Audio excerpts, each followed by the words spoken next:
Bonjour à tous et bienvenue dans cette nouvelle vidéo. Aujourd'hui, je sais pas quand je vais poster cette vidéo. On sera peut-être pas dimanche, peut-être que je vais la poster dans la semaine parce que j'ai pas eu le temps de la poster dimanche dernier vu qu'elle n'était pas tournée. Donc je ne sais pas quel jour on est, mais dans cette nouvelle vidéo, j'avais vraiment hâte de vous faire ma pile à lire du Pumpkin Autumn Challenge parce que ça y est, on est au mois de septembre. Enfin, on est au mois de septembre, il commence à faire frais à Paris, il pleut, ça y est, on entre dans la période où on ne verra plus jamais le soleil. Et moi j'adore cette période, et ça y est, je peux enfin me mettre dans le Pumpkin Autumn Challenge. Alors je m'y mets pas totalement encore parce qu'il me reste encore un jour de nuit tombée à terminer, j'ai un petit peu dépassé la moitié, donc je prends mon temps pour cette lecture, mais en tout cas, j'ai fait ma pile à lire et j'ai très hâte de la commencer. Pour le Pumpkin Autumn Challenge, je ne vais pas expliquer ce que c'est puisque ça n'est pas mon challenge, donc je vais plutôt vous mettre la vidéo de Guimauve en barre d'infos, et comme ça, si vous voulez participer au Pumpkin, eh bien vous savez où trouver. Alors évidemment, vous me connaissez, c'est une pile à lire qui ne va pas être respectée. Vous savez que j'adore faire ça. Je fais des piles à lire, parce que j'adore faire des piles à lire, hein, soyons bien clairs sur ce point-là. Je fais des piles à lire et après je fais n'importe quoi avec. Donc très clairement, cette pile à lire ne sera pas respectée, mais ça me fait plaisir de la faire et ça c'est le principal. Également, avant de rentrer dans le vif du sujet, j'ai pensé peut-être faire une autre vidéo pile à lire du Pumpkin Autumn Challenge avec uniquement des livres que j'ai déjà lus et qui rentrent parfaitement dans les sous-catégories et qui du coup peut-être pourraient vous donner des pistes de livres que vous n'avez pas encore tentés. Du coup, si ça vous intéresse que je fasse cette vidéo, n'hésitez pas à me le dire en commentaire et puis ce sera peut-être ma prochaine vidéo si j'ai le temps d'en tourner une. Voilà. Et on rentre tout de suite dans le vif du sujet avec le premier menu automne frissonnant. Et la première sous-catégorie, c'est l'esprit et le corps en un instant séparés se retrouvent et s'épousent pour l'éternité, avec comme mots-clés Halloween, fantôme, possession, exorcisme, insecte, comédie. Et pour celui-ci, je ne l'ai même pas sorti, mais je pense lire Sous la porte qui chuchote de TJ Klune, je vous en avais déjà parlé. Je vais vous lire le résumé et je pense que ça marche pas trop mal. Alors il y a d'autres sous-catégories où ça marche très bien, j'en reparlerai, mais vous savez comme c'est de faire une pile à lire, il faut essayer de mettre les choses là où on peut. Elle s'est retrouvée ici, du coup, je vous lis le résumé et vous allez me dire ce que vous en pensez. Wallace Price n'est pas ce que l'on peut appeler un personnage sympathique, loin de là même. Vous ne pleurerez sûrement pas en apprenant qu'il vient de mourir. Mais lorsqu'une femme se présentant comme une faucheuse vient le chercher à ses propres funérailles, Wallace a du mal à accepter son funeste destin. Au lieu de le conduire vers l'au-delà, la faucheuse l'emmène dans un petit village où se trouve un salon de thé pas comme les autres. Hugo, le patron de l'établissement, y aide les âmes à passer de l'autre côté. Wallace n'est absolument pas prêt à abandonner la vie qu'il a à peine vécue, et avec l'aide de Hugo, il découvre enfin ce qui lui a manqué dans le passé. Mais un jour, le directeur, un être mystérieux et puissant, annonce à Wallace qu'il devra effectuer dans une semaine la traversée vers le monde des morts. Ce dernier entreprend alors de vivre toute une vie en 7 jours. Y parviendra-t-il ? Alors moi j'ai mis dans cette sous-catégorie parce qu'il y a fantôme, un peu comédie aussi si j'ai bien compris. C'est peut-être pas la meilleure sous-catégorie, il y en a une qui fonctionne mieux, mais comme j'ai mis autre chose dans cette sous-catégorie, bon, je suis un petit peu partagée.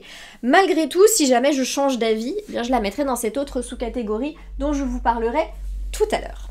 Ensuite, pour la sous-catégorie fenêtres cassées, portes ouvertes, avec comme mots-clés horreur, huis clos, piège, peur, suspense, thriller et créature, j'ai choisi de lire Coude de tabac de Terry Pratchett. En fait, c'est le prochain Terry Pratchett que je dois lire. Et je l'ai mis là parce qu'en fait, je vous lis pas le résumé parce que c'est pas forcément intéressant ou utile, mais en gros, d'après ce que j'ai compris du résumé, dans ce tome-là, c'est le commissaire Vimer qui va être piégé par je ne sais qui, pour faire comme s'il avait commis un meurtre. Et donc du coup, je me suis dit, piège, ça marche pas mal. Créature, dans le monde de Terry Pratchett, on n'a que ça. Suspense, thriller, les tomes où il y a le commissaire Vimer et le gay en général, c'est plutôt là-dedans. Donc je me suis dit que ça marcherait bien et que très clairement, on rentrait bien dans la sous-catégorie. Ensuite, on a la sous-catégorie le crâne qui parle, avec comme mots-clés gardien, cimetière, squelette, zombie, médiéval, sorcière, alchimie. Pour cette sous-catégorie, j'ai choisi de lire Chien du Home de Justine Niogret parce que celui-ci, j'en avais parlé la semaine dernière. C'est un livre qui se passe dans un univers médiéval, au Moyen-Âge. Et donc du coup, je pense que ça marche plutôt bien avec la sous-catégorie médiévale. Et puis peut-être qu'il y a quand même un petit peu de fantaisie, ou peut-être aussi sorcière, je ne sais pas trop. On verra, mais en tout cas, rien que pour le mot-clé médiéval, il rentre parfaitement dedans. Je vous relis le résumé. Chien du Home, un surnom gagné au prix du sang et de la sueur par celle qui ne possède plus rien que sa hache, dont elle destine la lame à ceux qui lui ont pris son identité. Mais en attendant de pouvoir leur sortir les viscères, elle loue son bras et sa rage au plus offrant, guerrière parmi les guerriers, tueuse parmi les loups. De bien curieuses rencontres l'attendent au castel de Bro où l'hiver l'a cloîtré, pardon. Ah oui, c'est là où on a plein de noms à coucher dehors. Régéir, je ne sais pas, le forgeron à la gueule cassée, Linge à la voix plus douce que les mœurs, le chevalier sanglier et sa cruelle épouse de 10 printemps. Au terme de sa quête, Chien trouvera-t-elle la vengeance, la rédemption ou autre chose? C'est pas tout à fait le même résumé d'ailleurs que ce que je vous avais lu la semaine dernière, mais ici on a vraiment ce côté médiéval, guerrier, etc. Je me suis dit pourquoi pas. Enfin, pour terminer, le menu automne frissonnant qui, soyons bien clairs, est souvent le plus difficile à remplir pour moi puisque je ne lis pas trop de livres qui font peur ou de thrillers ou de ce genre de choses.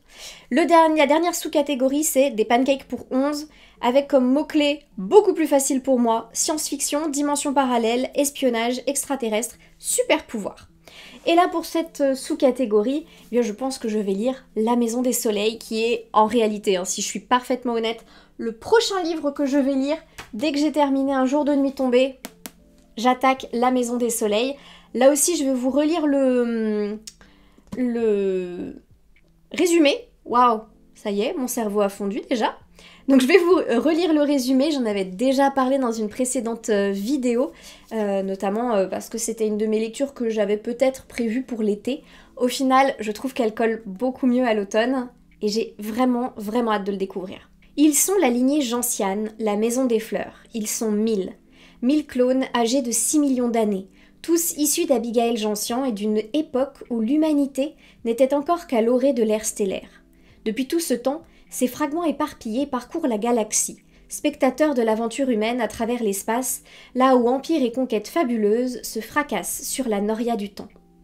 Tous les 200 000 ans, après un tour complet de la galaxie, les membres de la lignée se réunissent pour échanger souvenirs et expériences. C'est la 1000e nuit, une fête sans pareille. Or, pour cette 32e réunion, Campion et Purslane sont en retard. Un détail? Pas vraiment. Car du dit retard pourrait bien dépendre le niveau de l'ensemble de le devenir de l'ensemble de la Voie lactée, et peut-être même bien au-delà.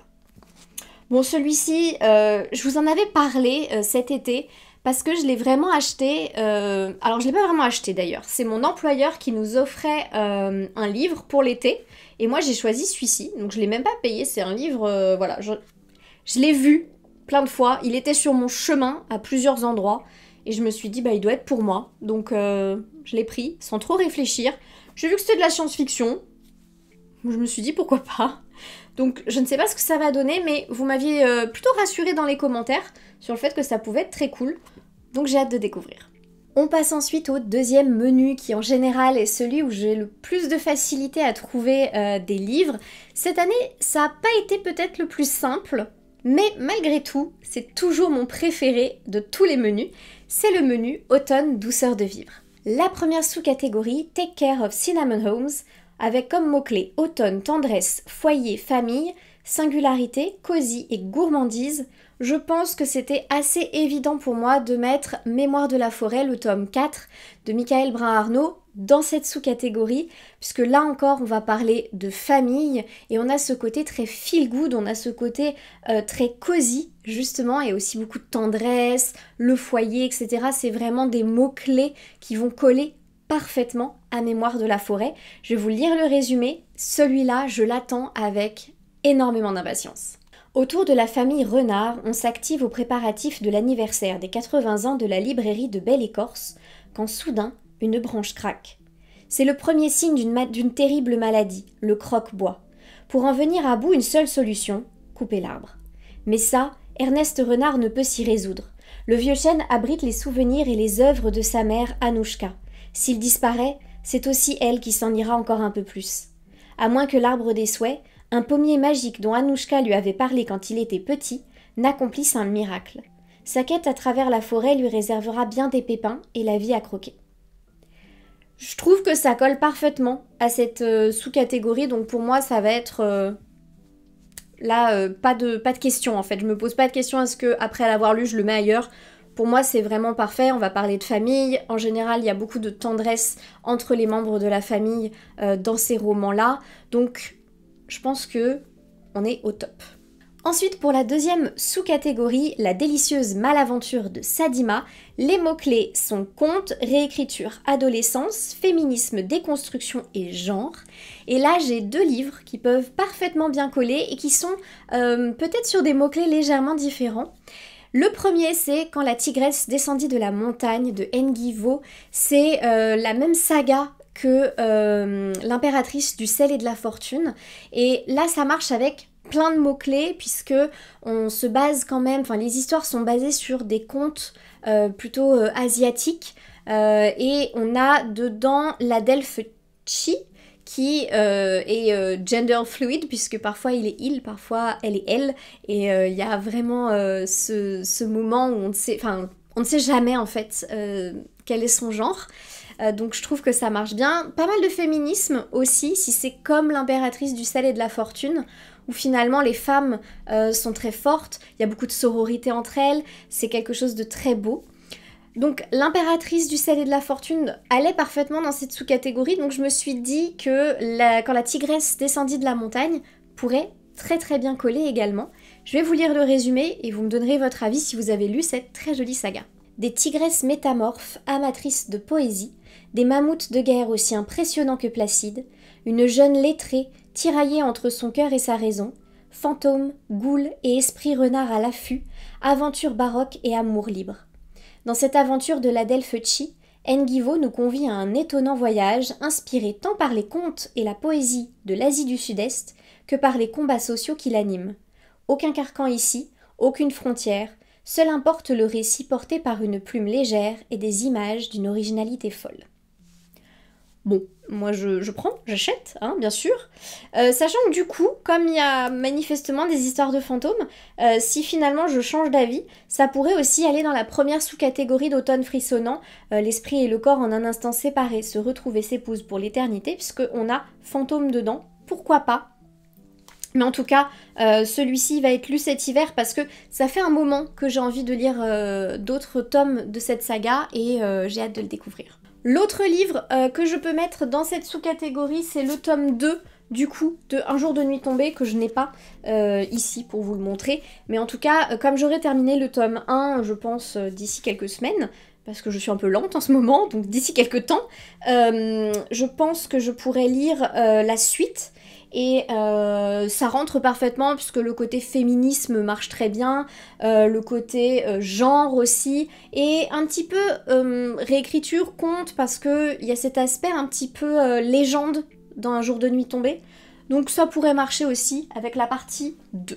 Ensuite, pour la troisième sous-catégorie de ce menu, c'est peut-être là où j'ai le plus de difficultés à trouver ce que je voulais mettre dedans, mais je pense que j'en ai trouvé un qui est absolument parfait. La sous-catégorie s'appelle CAD, je suis contente d'être tombée de cet arbre. Les mots-clés c'est amitié, aventure, bande dessinée, anxiété, santé mentale, lumière. Et là je pense que je vais lire le tome 12 de Minuscule de Takuto Kashiki.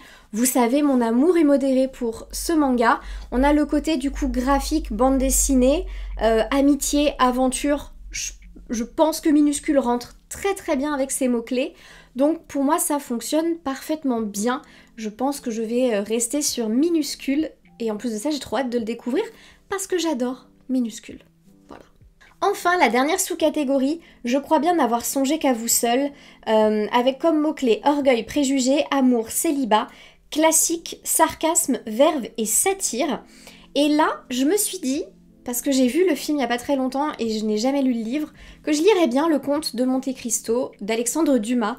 Donc c'est un sacré morceau, donc je vais peut-être pas le lire que ça, mais enfin je vais peut-être pas le lire en une seule fois ou que pour le challenge, mais en tout cas je me suis dit que ça pourrait être pas mal.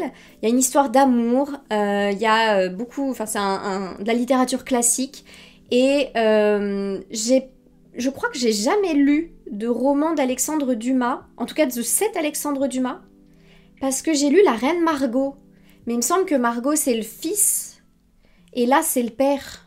Je ne sais jamais. Voilà. Toujours est-il que je n'ai pas lu Le Comte de Monte-Cristo. Je suis allée voir le film là il n'y a pas très longtemps avec Pierre Ninet, que je trouvais extraordinaire. J'ai vraiment adoré ce film. Et j'aime beaucoup cette histoire. De base, je trouve l'histoire très très belle. Donc, bah, je pense que je vais tenter Le Comte de Monte-Cristo. Et j'avais pas du tout été déçue par La Reine Margot, donc à voir. On passe enfin au troisième et dernier menu, automne crépusculaire, que j'aime beaucoup cette année, il me parle bien, ce menu, avec la première sous-catégorie, le règne des phalènes, avec comme mots-clés âme, vie, mort, messager, magie, transformation, ombre, animal, nocturne. C'est dans cette sous-catégorie que Sous la porte qui chuchote marcherait très très bien, donc on va voir, c'est peut-être là-dessus plutôt que je vais le mettre, je ne sais pas.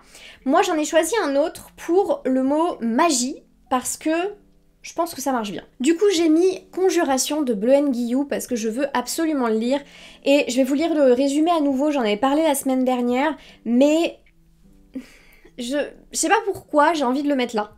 Vous allez me dire peut-être, Laure ça ne colle absolument pas, et vous aurez raison, peut-être. Mais je pense quand même que je vais le mettre là parce que je ne sais pas trop où le mettre. Si vous avez une meilleure sous-catégorie, je vous en prie, dites-le moi. Otage intégrée à la noblesse de l'Empire d'Urbs depuis la chute de son royaume, Livia est aujourd'hui fiancée à Caius, le fils cadet de l'empereur. Elle entend assassiner Agrippine, l'héritière du trône, pour mettre Caius à sa place et influencer sa politique. Mais lorsque l'empereur décède brutalement, la position de Livia est fragilisée. Agrippine, qui lui voue une haine farouche, est prête à tout pour l'isoler, jusqu'à menacer ceux qu'elle aime. Pourtant, malgré les risques, Livia ne compte pas renoncer au pouvoir dont elle est si proche. Autour d'elle, les obstacles se multiplient. La famille impériale se retrouve victime d'attentats, un vent de rébellion s'agite dans l'Empire, la paranoïa d'Agrippine gagne en puissance, et Caius se met à agir étrangement. Entre magie dangereuse, complot et secret, Livia parviendra-t-elle à assouvir ses ambitions et à reprendre le contrôle de sa vie? En fait, dans le résumé, il y a les mots-clés vie, mort, magie. Je sais pas, je me suis dit que ça marchait bien, même le mot ombre, parce que j'ai l'impression que y a quand même des fois où il va falloir faire parler un peu sa part d'ombre et pas que être une gentille petite jeune fille. Donc je me suis dit, je pense que ça colle pas mal. Vous me direz ce que vous en pensez, mais il y a des mots-clés qui se regroupent et je me suis dit que ça passait. Voilà. J'ai l'impression d'essayer de le justifier. Je vous jure, ça marche. Mais de toute façon, j'ai très envie de lire ce livre. Donc peu importe la sous-catégorie dans laquelle il rentrera. Voilà, il n'y a pas de question. Ensuite, pour la sous-catégorie voyageuse contemplant une mer d'étoiles avec les mots-clés romantisme, poésie, lyrisme, mystère, rêve, cauchemar, émotion et vague à l'âme, j'ai choisi le livre qui refusait de brûler de, j'ai oublié le nom de l'auteur, pardon, Marc Laurence. Pareil, je vais vous lire le résumé. Celui-ci, ça fait très longtemps que j'ai envie de le lire. Ça fait un petit moment là qui me fait de l'œil depuis cet été. Donc je pense qu'il sera lu juste après La Maison des Soleils. Vous voyez un petit peu l'enchaînement là? Parce que j'ai vraiment hâte de le découvrir. Je pense aller l'acheter tout à l'heure à la librairie, pardon. Je ne l'ai pas encore acheté, mais je pense qu'il va être acheté très très rapidement à la librairie en bas de chez moi. Donc ça va être assez rapide. Je vous lis le résumé, vous allez me dire ce que vous en pensez, mais moi c'est ce côté très poétique, mystère, qui à mon avis fonctionne très bien pour cette sous-catégorie. La plus fabuleuse des histoires peut atteindre les étoiles. Évar a passé toute sa vie prisonnier d'une salle remplie de livres, plus ancienne que les empires, plus vaste qu'une cité. Livira vivait aux confins de la civilisation, où rôdent les cauchemars, et oui, le mot-clé cauchemar aussi, et où nul ne se rend. Lorsqu'elle est arrachée à son village, elle se consacre à l'étude des mystères, qui irriguent la grande bibliothèque, cœur battant du royaume. Ils n'étaient pas censés se rencontrer, dans la bibliothèque leurs chemins se sont pourtant croisés. Leurs histoires s'entrelacent alors, cœur, à travers les univers et le temps. Faites de vérité et de mensonges, elles se brouillent et se confondent, dans ce périple où la connaissance érode les certitudes, la plume a beau être plus puissante que l'épée, elle n'empêchera pas le sang de couler, ni les cités de brûler. Alors je sais pas si vous remarquez, mais cette fois-ci je me suis beaucoup attachée aux mots-clés des sous-catégories que je retrouvais dans des résumés de livres, et je me suis dit que ça pouvait fonctionner au final, parce que le fait d'avoir ces mots-clés dans le résumé, c'est qu'a priori ça devrait coller. J'ai très hâte de le découvrir. Le résumé, je trouve, ne dit pas grand-chose. Enfin, il dit des choses, mais je ne sais pas trop. Pour moi, c'est pas hyper clair ce qui se passe dans cette histoire. Donc j'ai hâte de découvrir ça. J'ai hâte de lire. J'ai plusieurs personnes dans mon entourage qui l'ont lu ou qui sont intéressées pour le lire. Et c'est des gens avec qui, en général, j'ai des bonnes lectures, on a des goûts communs. Donc je pense que ça peut le faire, et j'ai hâte. Ensuite, pour la sous-catégorie, la chute de Laure Ailé, ange déchu, éthéré, prophétie, mémoire, roman choral, fleurs, envoûtant, évanescent, et ben j'ai tout simplement choisi de rester sur le roman dont la sous-catégorie est inspirée. Il s'agit de Diamant, de Vincent Tassi. Alors, Vincent Tassi, j'ai lu Comment le dire à la nuit, de lui, que j'ai trouvé très beau, mais j'avais trouvé la fin un peu longue, et peut-être qu'il y avait des choses que j'aurais enlevées, moi, que j'ai trouvé un petit peu fouillis, on va dire. Mais j'ai beaucoup aimé la plume de l'auteur, et j'ai beaucoup aimé son style, donc pourquoi pas. Je vous lis le résumé de Diamant d'ailleurs, parce que je ne sais pas si vous le connaissez. D'un hiver sans fin naît l'espoir d'un printemps radieux. Laure Ailé, de la cité immortelle, est descendu des cieux. Seigneur ou roturier, lequel deviendra son suivant? Serviteur, conseiller, dévoué ou confident. Dans le labyrinthe d'étranges, il devra le guider, du royaume de ronces aux brumes remplies de dangers. De l'hiver au printemps, de l'obscurité à la lumière, percerez-vous les secrets de Laure Ailé venus sur terre. Moi, ça fait un moment, je vais être honnête, ça fait un moment qu'il est dans ma pile à lire, celui-ci, et que j'ose pas trop m'y aventurer. C'est quand même un petit pavé qui est bien rempli, et j'ai un peu peur, parce que j'aime beaucoup ce côté très gothique, j'aime beaucoup ce côté très, je ne vais pas dire emphatique, mais quand même, il y a beaucoup de fioritures malgré tout. J'aime bien, il n'y a pas de souci là-dessus, c'est très poétique, mais j'ose pas forcément me lancer dedans. Donc on va voir à quel moment est-ce que je prends mon courage à deux mains pour me lancer dans Diamant, mais je me dis cette année, ce serait quand même bien de le lire. En plus de ça, c'est un de mes tableaux préférés, cette couverture. J'adore ce tableau. Donc pourquoi pas, ça peut être cool de le tenter. Parce que ça fait trop longtemps qu'il est dans ma pile à lire et que j'y touche pas. Enfin, dans la dernière sous-catégorie, le crépuscule des Cides, avec les mots-clés elfes, démons, crépuscule, mythologie, légende, petit peuple, fantaisie, nature. J'ai plusieurs livres qui peuvent très bien coller. Le premier, c'est Piranèse de Suzanne Clark. Ça fait un petit moment là que je le vois, celui-là, et c'est un peu comme la Maison des Soleils. Piranèse, je me dis, tiens, et si je le lisais? Bon, bah il est peut-être temps, je ne sais pas. Je l'avais découvert exactement comme la Maison des Soleils, donc c'est drôle. J'ai lu le résumé quand j'étais à Bordeaux et que j'avais été faire un tour à la librairie Mola. Et j'ai lu le résumé, j'ai vu la couverture, il m'avait bien plu. Et je me suis dit, tiens, pourquoi pas? Ça peut être sympa. Enfin, il me semble que c'est là que je l'avais vu. Et je l'ai revu à la Fnac, une fois où je me baladais. Je sais plus, bref. En tout cas, Piranèse, il me tente bien, je vais vous lire le résumé. La maison où vit Piranèse n'est pas un bâtiment ordinaire. Ses pièces sont infinies, ses couloirs interminables et ses salles ornées de milliers de statues. Piranèse tient un journal rigoureux de ses errances dans ce labyrinthe. 2 fois par semaine, il rend visite à l'autre, qui habite lui aussi cette cité enfouie, et l'assiste dans sa recherche du grand savoir.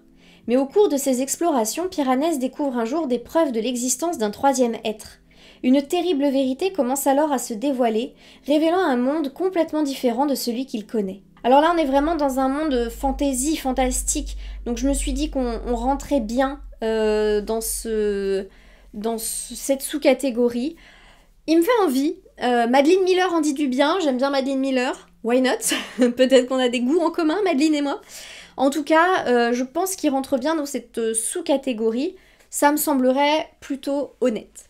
L'autre livre qui me tente pour cette sous-catégorie, c'est La fille dans la tour de Catherine Arden. Donc le tome 2, puisque j'avais lu L'ours et le rossignol l'hiver dernier. Mais je ne sais pas si je vais lire La fille dans la tour maintenant ou si je me le garde pour le Cold Winter Challenge parce que l'hiver, hein, on reste thématique quand même. Je vous lis malgré tout le résumé parce que ça rentre bien dans les légendes, parce que c'est quand même inspiré des légendes russes. La cour du grand prince à Moscou est gangrénée par les luttes de pouvoir. Pendant ce temps, dans les campagnes, d'invisibles bandits incendient les villages, tuent les paysans et kidnappent les fillettes. Le prince Dimitri Ivanovitch n'a donc d'autre choix que de partir à leur recherche s'il ne veut pas que son peuple finisse par se rebeller.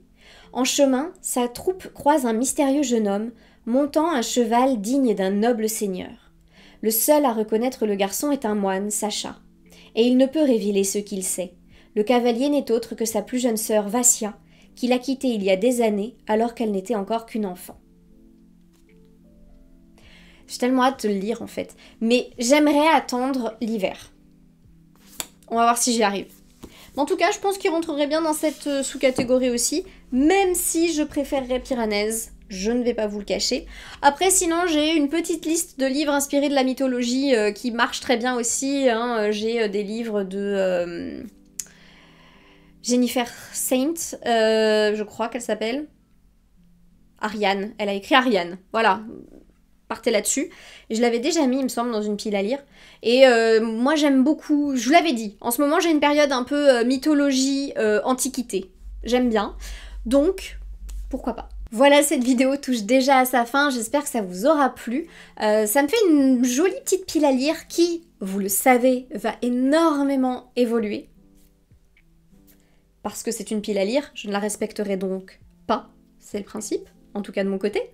J'ai hâte de commencer mon Pumpkin Autumn Challenge, puisque même si le mois de septembre est bien avancé, je suis toujours dans un jour de nuit tombée. Je vais finir par le mettre dans une sous-catégorie, hein. Soyons bien clairs, la sous-catégorie, la féminisme, machin, genre, en fait je vais peut-être mettre celui-là dedans, parce que sinon je vais jamais commencer mon Pumpkin Autumn Challenge.